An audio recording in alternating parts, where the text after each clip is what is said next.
নমস্কার বন্ধুরা, দীপার রান্নাঘরে তোমাদেরকে আরও একবার ওয়েলকাম। তো আজকে দেখো এখানে আমি বসে পড়েছি পটল নিয়ে।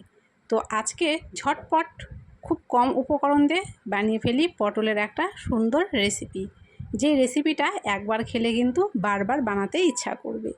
প্রথমেই এখানে আমি নিয়েছি 5টা পটলগুলো নিয়েছি মিডিয়াম সাইজের আর কচি। দেখতেই পেলে পটলের দুই দিকের মুখটা কেটে দিয়ে তারপরে একটা ছুরির সাহায্যে পটলের গায়ের যে খোসাগুলো ছিল সেগুলোকে এভাবে প্রথমে উঠিয়ে দিতে হবে। তো আমি এরকমভাবে সবগুলো পটলের খোসা কিন্তু এখানে ছাড়িয়ে নিলাম। তারপরে অন্য একটা পাত্রে জল নিয়ে পটলগুলোকে ধুয়ে উঠিয়ে নেব। এখানে আমি নিয়েছি একটা গ্রেটার। তোমাদের বাড়িতে যার যেরকম গ্রেটার আছে সে সেরকম গ্রেটারই কিন্তু ব্যবহার করতে পারো। গ্রেটারের কিন্তু একটা মোটা অংশ থাকে, একটা চিকন অংশ থাকে। যে চিকন অংশটা আছে সেটা দিয়ে কিন্তু পটলগুলোকে এখানে আমি প্রথমে গ্রেট করে নিচ্ছি। আর তোমরা দেখতে পাচ্ছ পটলটা কচি হওয়ার কারণে কিন্তু খুব ভালোভাবে পটলটা খুব সহজেই গ্রেট হয়ে যাচ্ছে।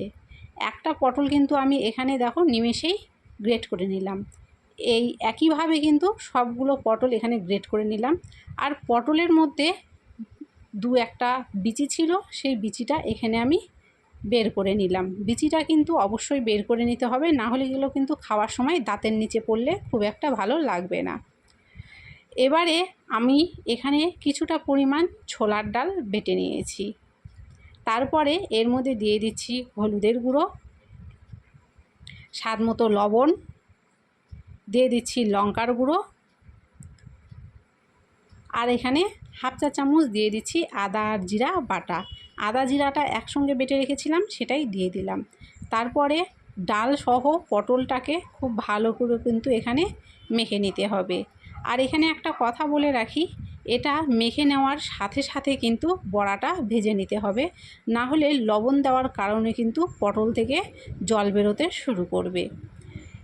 আমি এখানে কড়াইতে সর্ষের তেল দিয়ে দিয়েছি, আর তেলটাকে ঘুরিয়ে কড়াইতে খুব ভালো করে লাগিয়ে নিলাম। তারপরে এগুলো বড়ার আকারে দিয়ে বড়াগুলো ভেজে নেব।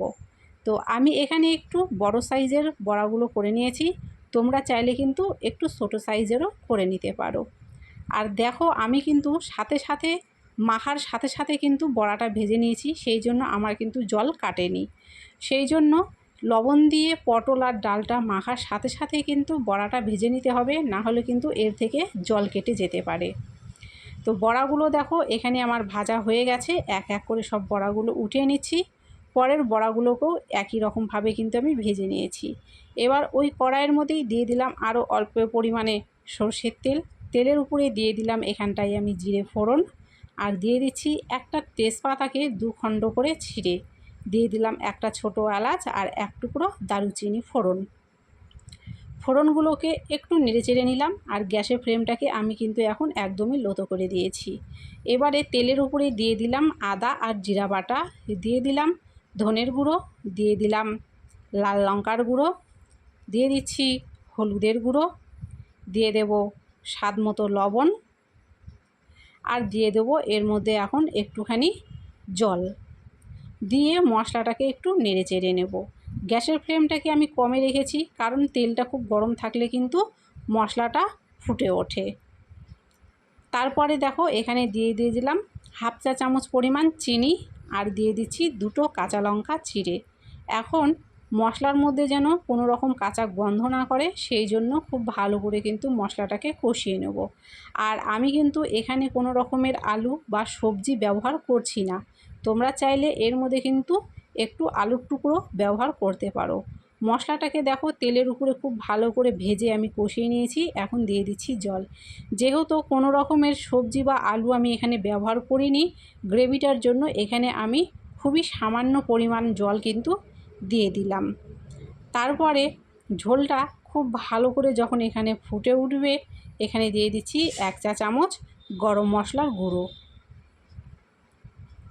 এখন এই ফুটন্ত ঝোলের মধ্যেই দিয়ে দেব ভেজে রাখা বড়াগুলো দেওয়ার পরে 2 থেকে 3 মিনিট কিন্তু খুব ভালো করে ফুটিয়ে নেব।